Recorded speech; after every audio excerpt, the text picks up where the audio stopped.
Hi everyone, I'm Anna. I'm going to be talking about my takeaways from this week's video. So there were 3 ways we take in media that the video discussed. It was the bullet, also known as the hypodermic needle model.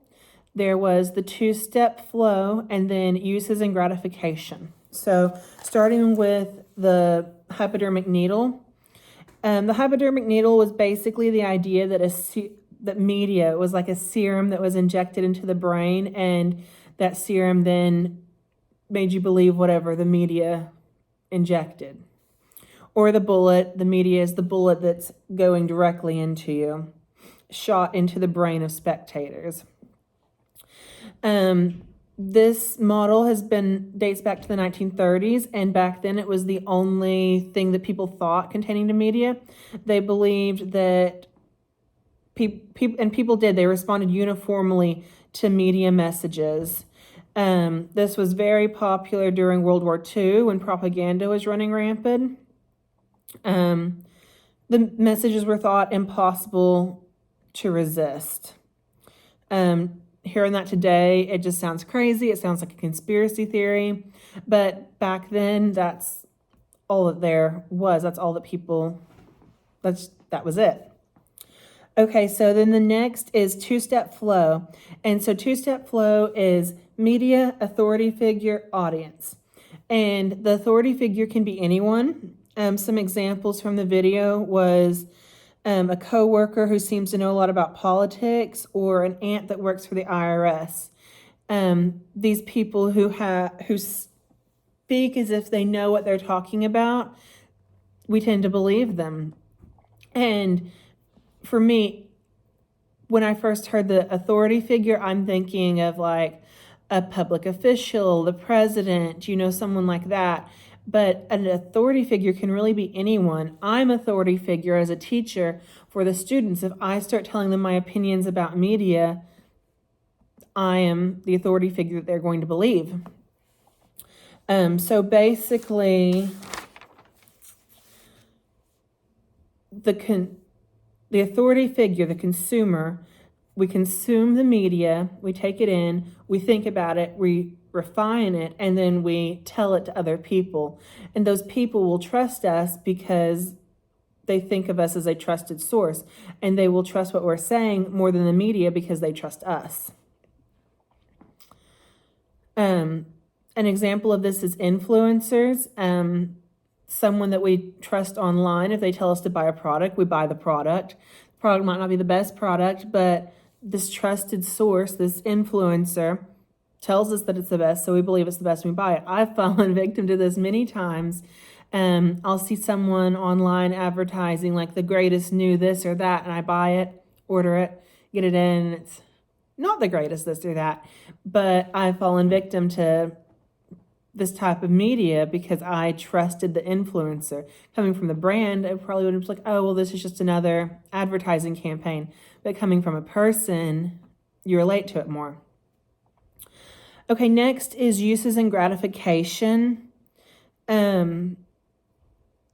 Uses and gratification is basically you pick the media and you will watch what makes you feel good. And so the analogy that the video used was you're standing at the cough syrup, like the cold and flu aisle at the drugstore, and you have a stuffy nose and you're trying to pick out your cold and flu medicine. And the cold and flu medicine is the media. So you pick what you want and you gravitate towards what makes you feel better. We agree with media that makes us feel nice, and we feel nice about media we agree with. That sums it up pretty good. The audience will find and experience the media which is most useful to them. So, to sum them all up, the needle model is basically media directly to you, and what the media tells you, you believe. End of story. The 2-step model is media, person, you. There's a middleman in that one. And then uses and gratification is you pick which media you relate to, and whichever one you relate to is the one you will gravitate towards more. The video summed up by saying that all of the media really coexists together, and it's more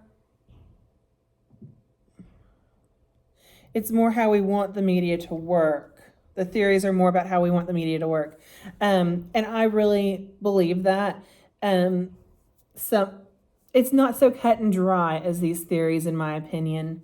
They're all commingling to be this thing. And advertising companies are using all of them together. I mean, think about your Pinterest board. There are influencers using the two-step method that are telling us what to buy and we buy it, but the things that we are getting told to buy are also to our specific preferences. Like with my preferences, I'm not seeing Harley Davidson commercials on my social media. I'm seeing skincare and clothing and like home decor because those are the things I'm drawn to. Whereas another person could be seeing something totally different. They're all working together. The two-step model was my favorite personally. I just see that so much in our regular lives when someone tells us an opinion and we believe it and it just builds in our head. Politics is what just really is where I really see that one the most. It's with everything, but in my personal life, just debating politics back and forth. If someone I know and trust tells me it, if my grandpa, the history buff that he is, tells me his opinion about something, I would believe it over CNN. Whenever he is watched, and I believe that he is my trusted person, and I believe that he knows what he's talking about, and if he is telling me this after all the research he has done, I would follow his opinion. So that's why I like the two-step model the best, but I believe that they all work together, just like with Pinterest and social media and everything. You're getting told what to buy, but you're also seeing what you want, and it's also intermingled. So that's my takeaways for this week. Thanks, y'all.